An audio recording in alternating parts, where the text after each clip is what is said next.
Greetings, Lewis, and welcome to another video. So, as you guys already know, Phantom Nightmare is debuting like next week. We're going to have the sneak peek during this weekend, like February 4th and 3rd. And one theme that we are getting more support and not many people are talking about is the Horus archetype. So, if you already remember, Horus debuted in Age of Overlord. They received a couple of cards, and this engine has been seeing a good amount of competitive success. We've seen it played in a plethora of strategies and winning regionals and winning like high tier events and even topping like YCSs. We've seen it in Tier Elements. We've seen it in Centurion. We've seen it in a few other like strategies. We've even seen a dedicated Horus deck with Bestials mixed in, pretty much like a pseudo Dragon Link type of strategy. So right off the bat, with so many few cards, like just involving the theme, we've already had a very cohesive level of success with the Horus cards. Now we're getting two new cards that support the theme, and I feel like these cards are a lot better than what people are giving it credit for. But without further ado, we'll just read them along. So the first card we want to talk about is Stonewall of the Imperial Tombs. This is a field spell, and the card reads, this card's name becomes King Sarcophagus while in the field zone. During your main phase, you can add one Horus monster from your deck to your hand, then place one card from your hand to the bottom of the deck. You can only use this effect of Stonewall once per turn. If you activate the effect of Horus the Black Flame Deity, you can draw one card. We'll talk about Black Flame Deity in a moment. Let's just gauge this card from another technical aspect. Uh, I think this card's incredible. I think this card's really, really good. Um, and I know that a lot of people don't like this card, and I guess I can talk about that once we talk about like the other horrors. So the one thing that makes this card really important is that it's called King Sarcophagus while it's on the field. This is a really, really big deal because it means that each and every one of your Horus monsters are online to be brought back from the graveyard the moment you activate this card.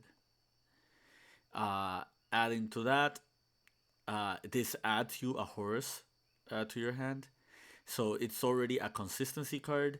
Now, not only are we playing just three copies of Unseti that gets us to our King Sarcophagus, now we have a card that can get us to the Unseti. So right off the bat, we have six cards that just kickstarts the Horus engine in itself, and not just like one. The last effect is it's just a bonus effect. Basically, the Black Flame Deity Horus works in a very different way from all the other Horus monsters, and I'll get to that explanation in a moment.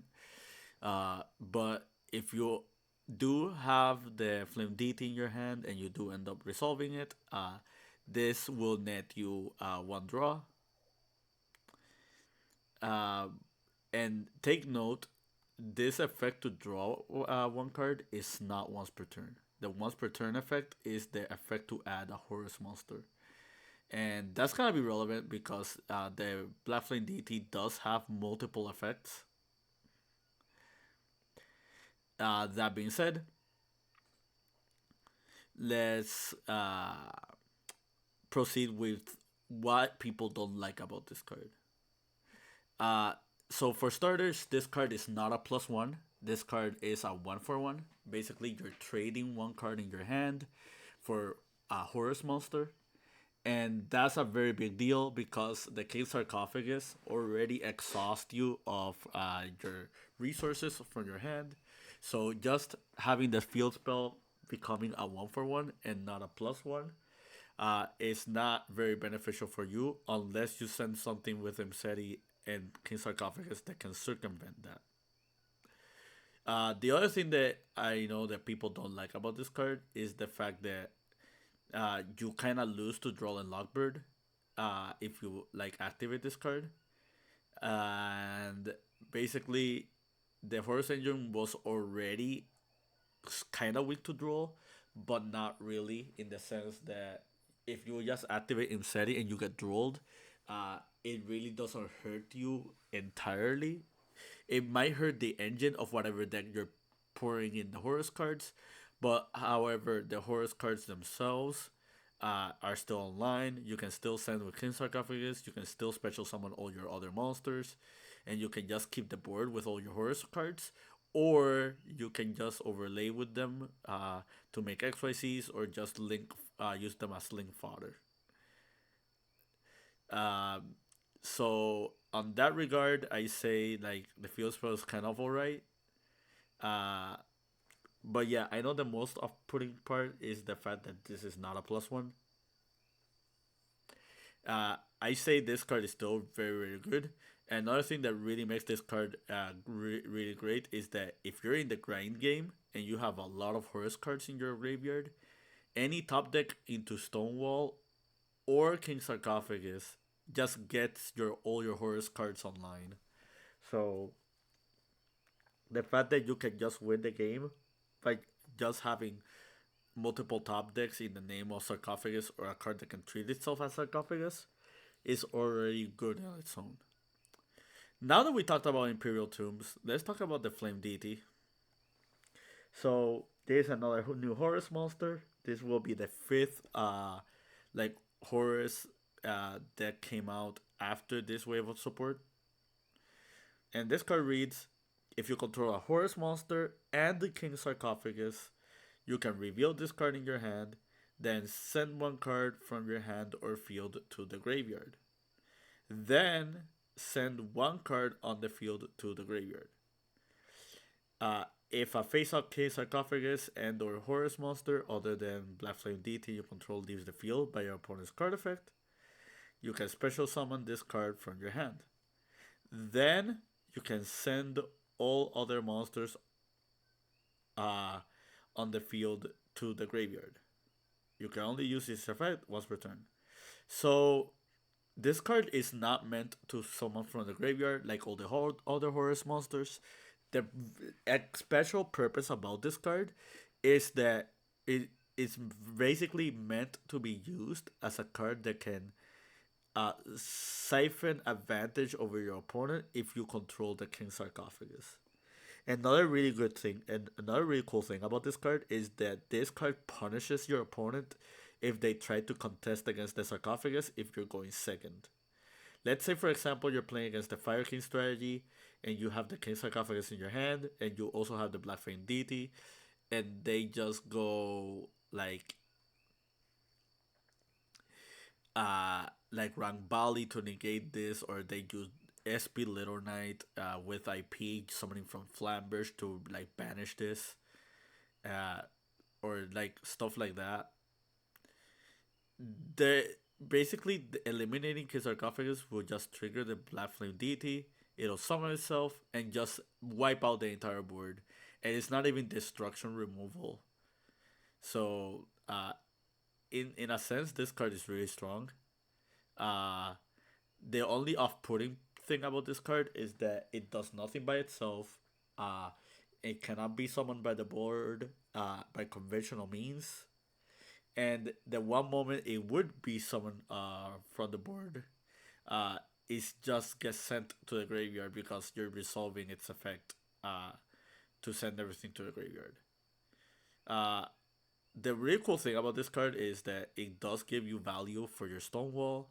So let's say, for example, you have the Stonewall and the Sarcophagus, your opponent just and you just use the Black Flame Deity, sending another card, and then your opponent contests with that, and they try to just get rid of the Sarcophagus, or just try to get rid of like another monster in general, or whatever. And then in a separate chain, this will draw you one card. But if your opponent ends up moving a card from your board, this triggers, this special summons itself, this wipes the board, and then the Imperial Tombs will draw you another card. So essentially here, what you have is just a really cool engine that just makes the Horus theme like a lot more dangerous uh, as a tool for going second. Uh, I've won multiple games in the past with the Horus engine just because I've opened multiple sarcophagus in my hand or I had access to a second sarcophagus after they get rid of the first one. Now you have more copies of King Sarcophagus, and you have a card that can just hard punish your opponent if they try to eliminate your sarcophagus, which is something that they'll most likely do because the Horus monsters apply a lot of pressure onto your opponent. So now the Horus team is not only just a really strong board building strategy for certain decks and matchups, it also is a really good board breaking engine that you can use in tandem of other strategies. Like, for example, Orchest. So, uh, I'm not gonna make an Orchest deck profile and just bringing up that if you are playing a deck like Orchest, I think the new support cards for Horus are really strong. uh, it keeps the value out of your engine still as a whole, but at the same time, now you have more tools for going second if you keep playing the Horus theme. But that's it from me. I hope you found this video informative and to your understanding and to your liking. I just kind of wanted to talk about Horus because these are going to be two secret rare slots in the like Phantom Knight booster set, and I feel a lot of people are just going to ignore these cards. If you already have the Horus engine, I really recommend you picking up these cards because I feel like moving forward, this could be a really strong engine like in the future. Yeah. Until then, keep practicing and keep dueling.